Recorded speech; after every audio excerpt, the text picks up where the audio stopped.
покупки и продавцов в одном лице к своим покупателям. Год назад перед глубоко верующими хозяевами встал непростой выбор – закрывать тандырную на время пятничного намаза или рискнуть и довериться покупателям. Предприниматели выбрали второе и не пожалели. Люди стали честно оставлять деньги и забирать купленный хлеб.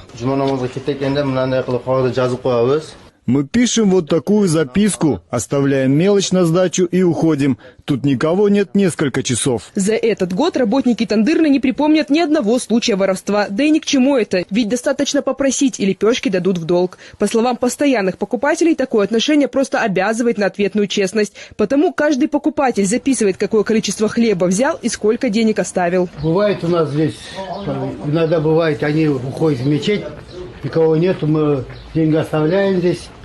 Доверяем, в общем. А бывает, иногда денег нет, когда тоже забираем хлеб.